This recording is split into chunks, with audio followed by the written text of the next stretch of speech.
کہ جو انسان سچی توبہ کرتا ہے تو نبی اسلام نے فرمایا التائب من الذنب کمن لا ذنب لہ، گناہوں سے توبہ کرنے والا ایسے ہوتا ہے جیسے اس نے کبھی گناہ کیا ہی نہیں، اور توبہ سے انسان کے جتنے گناہ ہوتے ہیں اللہ سب معاف کر دیتے ہیں۔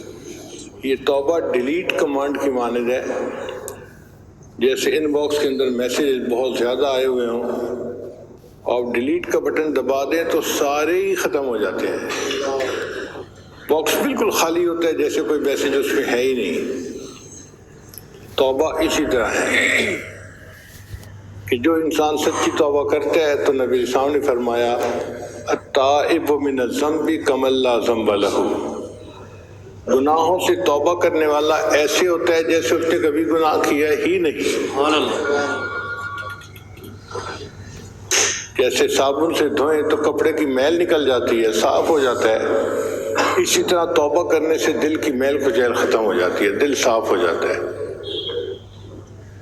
اس لیے اللہ تعالیٰ کا ارشاد ہے وَتُوبُوا إِلَى اللَّهِ جَمِيعًا أَيُّهَا الْمُؤْمِنُونَ لَعَلَّكُمْ تُفْلِحُونَ، اے ایمان والو تو سب کے سب مل کے توبہ کرو۔ اگر تم چاہتے ہو کہ ہمیں فلاح مل جائے تو فلاح ملے گی توبہ کرنے سے، گناہوں سے توبہ کر لو۔ دوسرا سبب جس سے گناہ معاف ہوتے ہیں اس کو کہتے ہیں استغفار۔ استغفار کا مطلب ہوتا ہے نادم ہونا، شرمندہ ہونا، ریپینٹ کرنا کہ جو گناہ کر بیٹھا یار میں نے اچھا نہیں کیا، یار مجھ سے غلطی ہو گئی۔ یہ جو انسان کے اندر ملامت ہوتی ہے نا، اس کو استغفار کہتے ہیں۔ اور یہ دونوں چیزیں توبہ اور استغفار ملتی جلتی ہیں، اس لیے ایک پر دوسرے کا نام اطلاق کر دیتے ہیں۔ بہرحال استغفار کی بھی کثرت کرنی چاہیے۔ ہماری زندگی کے جتنے بھی پرابلم ہیں نا وہ سب استغفار سے ختم ہو سکتے ہیں۔ ایک وقت حضرت حسن رضی اللہ تعالیٰ عنہ تشریف فرما تھے، ایک بندہ آیا، حضرت بڑا گنہگار ہوں، کوئی عمل بتا دیجئے کہ جس سے میرے گناہ معاف ہو جائیں۔ فرمایا استغفار کرو۔ پھر تھوڑی دیر بعد بندہ آیا، حضرت بڑے عرصے سے بارش نہیں ہوئی، کوئی عمل بتائیں جس سے کہ اللہ بارش دے دے۔ فرمایا استغفار کرو۔ پھر ایک بندہ آیا، حضرت بہت غریب ہوں، کوئی عمل بتائیں کہ اللہ مجھے مال دے دے۔ بھائی استغفار کرو۔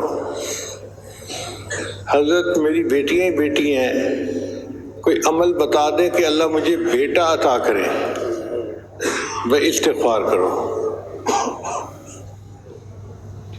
حضرت میرا باغ ہے، دعا کرو اس کا پھل اچھا ہو تاکہ مجھے فائدہ ہو جائے۔ استغفار کرو۔ جب سب کو آپ نے کہا استغفار کرو استغفار کرو تو ایک آدمی جو پاس بیٹھا ہوا تھا وہ کہنے لگا حضرت آپ کے ہاتھ میں بھی عجیب ماسٹر کی آ گئی ہے، ہر تالا کھولنے کے لیے استغفار کرو استغفار کرو۔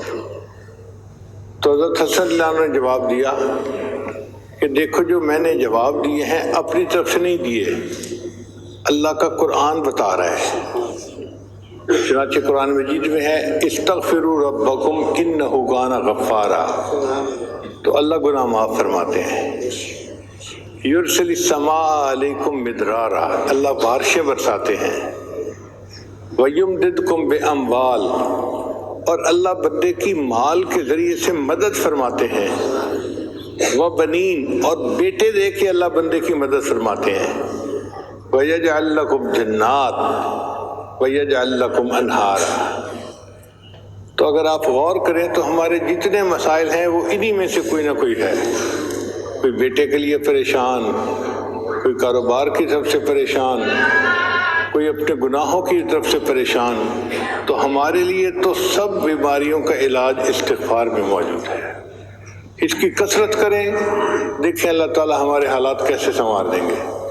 اور اس کی کثرت کرنا کوئی مشکل کام نہیں ہے،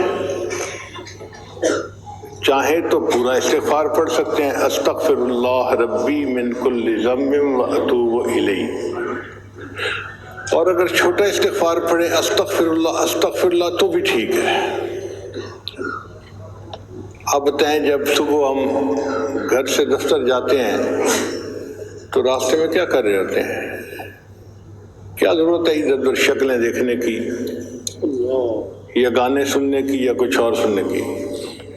استغفار کرنا شروع کریں تو 100 مرتبہ استغفار آسانی کے ساتھ ہم جاتے ہوئے پڑھ سکتے ہیں، اور دفتر سے واپس آتے ہوئے 100 مرتبہ استغفار اس وقت پڑھ سکتے ہیں۔ ہمارے نام اعمال میں استغفار کا عمل لکھا ہوا ہوگا۔ حدیث پاک میں آتا ہے طوبی لمن وجد فی صحیفتہ استغفارا کثیرا، قیامت کے دن جس بندے کے نام اعمال میں استغفار زیادہ لکھا ہوگا اس بندے کو مبارک ہو۔ تو پھر استغفار کی کثرت کریں۔ استغفار کی کثرت کا ایک فائدہ یہ بھی ہے کہ بندہ مستجاب الدعوات بن جاتا ہے، اس کی ہر دعا قبول ہوتی ہے۔ چنانچہ علماء نے ایک واقعہ لکھا ہے کہ امام احمد بن حنبل رحمۃ اللہ علیہ ایک مرتبہ کہیں جانا چاہتے تھے۔ سوچا میں کیا کسی خادم کو ساتھ لوں، اکیلا چلا جاتا ہوں۔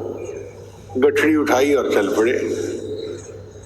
مغرب کی نماز کا وقت ایک ایسی جگہ ہو گیا جو راستے میں تھی،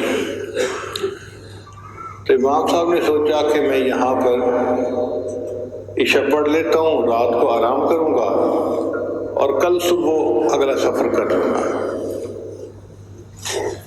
جب عشاء کی نماز پڑھ لی تو مسجد کا خادم آ گیا، بڑے میاں مسجد خالی کریں، میں نے تالا لگانا ہے۔ اب امام صاحب سوچ میں پڑ گئے، یعنی 2-4 منٹ سوچنے میں گزر گئے تو وہ مسجد کا خادم جو تھا وہ گرم ہو گیا۔ بڑے میاں آپ کو میری بات سمجھ نہیں آ رہی؟ اگر آپ نہیں باہر نکلیں گے تو میں گٹھی اٹھا کے باہر پھینک دوں گا۔ امام صاحب بہت پریشان، یا اللہ کوئی مجھ سے غلطی سرزد ہو گئی کہ تیرا یہ بندہ میرے اوپر اس قدر چیخ رہا ہے، شاؤٹ کر رہا ہے۔ خیر امام صاحب نے اپنی گٹی اٹھائی اور مسجد سے باہر نکل آئے۔ جب مسجد کے دروازے سے باہر نکلے تو دیکھا کہ مسجد کے دروازے کے بالکل ساتھ ایک نان بائی کی دکان تھی۔ نان بائی کہتے ہیں کہ تنور ہوتا ہے، روٹی بناتے ہیں، تو گرم گرم روٹیاں وہ لگا رہا تھا، اور آگ تھی اور سردی کے موسم میں آگ بندے کو مزہ دیتی ہے۔ تو امام صاحب نے اس نوجوان سے کہا کہ کیا میں یہاں آپ کے پاس بیٹھ کے وقت گزار سکتا ہوں؟ فجر پڑھ کے میں چلا جاؤں گا۔ انہوں نے کہا بڑے میاں آئیے، تشریف رکھیے، بیٹھیے، سو بسم اللہ۔ تو امام صاحب اس کے پاس بیٹھ گئے۔ اس نوجوان نان بھائی کو دیکھا، وہ آٹے کا پیڑا بناتا ہے اور پڑھتا ہے استغفر اللہ، پھر وہ اس کی روٹی بناتا ہے، پڑھتا ہے استغفر اللہ، پھر وہ اس کو تنور میں لگاتا ہے، پڑھتا ہے استغفر اللہ، یہ پکی روٹی تنور سے نکالتا ہے تو پڑھتا ہے استغفر اللہ۔ اب امام صاحب 1 گھنٹہ بیٹھ کے اس کو دیکھتے رہے، وہ مستقل استغفار پڑھتا جا رہا ہے۔ 1 گھنٹے کے بعد امام صاحب نے مسکرا کے اس نوجوان کو دیکھا، تو نوجوان نے پوچھا بڑے میاں مسکرا کیوں رہے ہیں؟ امام صاحب نے کہا کہ بھئی تو کتنا خوش نصیب نوجوان ہے کہ تو اپنے کام کے دوران اتنی کثرت سے استغفار کر رہا ہے۔ اس نے کہا بڑے میاں یہ میری عادت بن گئی ہے، اور اس عمل کی وجہ سے اللہ نے مجھے مستجاب الدعوات بنا دیا ہے۔ تو امام صاحب نے اس سے کہا کہ بھئی کیسے تم کہتے ہو کہ اللہ نے تجھے مستجاب الدعوات بنا دیا؟ وہ تھوڑی دیر سوچنے لگا، کہنے لگا کہ ہر دعا اللہ نے میری قبول کی ہے، سوائے ایک دعا کے جو ابھی قبول نہیں ہوئی، اس کی قبولیت کے انتظار میں ہوں میں۔ امام صاحب نے پوچھا وہ کون سی دعا؟ کہنے لگا کہ میں نے سنا ہے کہ امام احمد بن حنبل بڑے محدث ہیں، فقیہ ہیں، میری ڈیوٹی ایسی ہے کہ میں یہاں سے ان کو ملنے کے لیے جا نہیں سکتا، چھٹی نہیں کر سکتا، تو میں نے دعا مانگی تھی اللہ میری امام احمد بن حنبل سے ملاقات کروا دے.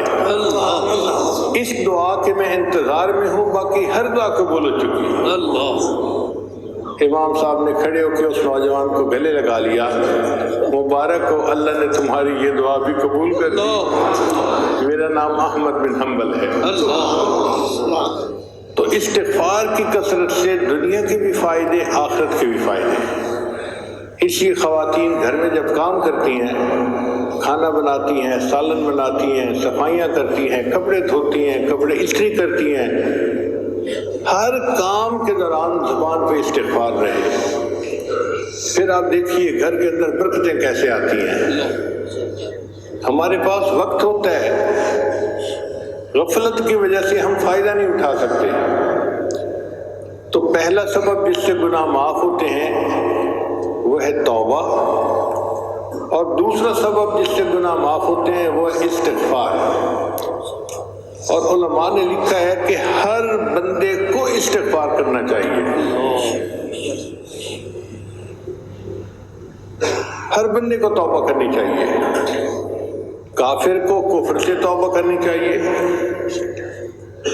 مومن کو کبیرہ گناہوں سے توبہ کرنی چاہیے. جو کہے جی کہ میری زندگی میں کبیرہ گناہ نہیں ہے، اس کو غفلت سے توبہ کرنی چاہیے.